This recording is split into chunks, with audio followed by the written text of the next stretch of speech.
नमस्कार शेतकरी मित्रांनो, शेतीमध्येही क्रांती करता येते। शेतीमध्ये जर क्रांती करायची असली तर शेतकऱ्याचं व्यवस्थापन शेतीमध्ये त्या पद्धतीचं पाहिजे आणि शेतीमध्ये व्यवस्थापन करताना शेतीतील मातीमध्ये आपल्या जीवाणूंचं व्यवस्थापन त्या पद्धतीचं असलं पाहिजे। एकंदरीत मातीमध्ये जीवाणूंची श्रीमंती असल्यानंतर, माती जीवाणूंनी श्रीमंत असल्यानंतर शेतकऱ्याची श्रीमंती ही काही दूर नाही। आपण ज्या प्लॉटमध्ये आज उभे आहोत त्या प्लॉटचा आपण हा जो बदल बघणार आहोत, जीवाणूंचा वापर आणि जीवाणूंचा वापर न केल्यामुळे काय बदल झाला आहे या प्लॉटमध्ये हे आज आपण जाणून घेणार आहोत। ज्या प्लॉटमध्ये आज आपण उभे आहोत त्या शेतकऱ्याचा परिचय आज आपण जाणून घेणार आहोत। तुमचा परिचय सांगा। माझा परिचय धराजी भद्राव सूर्यवंशी, गाव शिवपूर, तालुका शिरूर, आळंदपाळ, जिल्हा लातूर।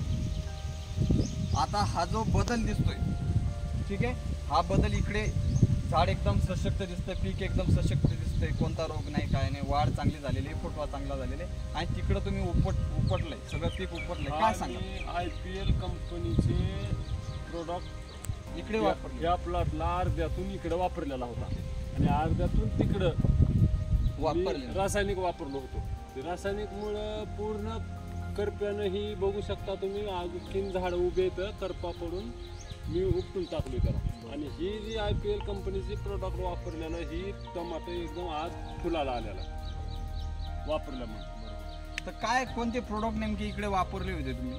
मी बायोहर्ज आणि 5G, ओके, हे असे प्रोडक्ट 3-4 औषधाचे, म्हणजे याच कंपनीचे 3-4 प्रोडक्ट तुम्ही वापरले होते? म्हणजे स्टार्टिंग लागवडीपासून जी वापरलेले तर त्याच कंपनीचे वापरलेले। बाकी कोणतं तुम्ही वापरलं? कोणतं खात नाही, खतही वापरलं नाही, त्यानंतर असे रिझल्ट आले कोणते खत? त्याच्यामुळे ही लगेच फरक जाणवतो ना, लगेच ती IPL कंपनीची वापरल्यामुळं आज हो का फुलं आली आणि तीच रासायनिक तिकडे तुम्ही खतही वापरलेत, रासायनिक औषधही वापरले, त्यानंतरही तुम्हाला उपटण्याची वेळ आली, खर्चही तिकडे जास्त आला, इकडे खर्च मात्र काहीच झाला नाही। खर्च थोडं केवळ उगाच जैविकचे औषध जास्त महाग नाही, पण आपण ह्याच्यामध्ये एवढा फरक जाणवतो। ओके, तर इकडे खर्च कमी झालाय तरी पीक सशक्त दिसतंय। तर इथून पुढे नेमकं तुमचा काय वाटचाल असणार, शेतीची काय बदल करणार? ही जर वापरलो असतो पूर्ण प्लॉटला तर आज माझं टमाटर आज फुलाला आला असतं, अर्ध मला उपटून टाकायची पाळी आली। इथून पुढे काय तुम्ही पुढे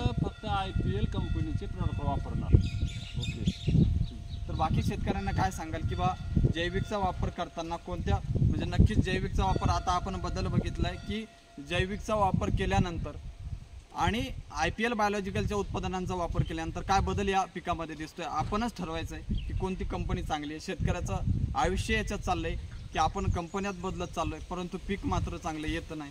आता जर बघितलं तर हा प्लॉट आपण बघतोय, बदल का सरळ बदल आपण दाखवतोय।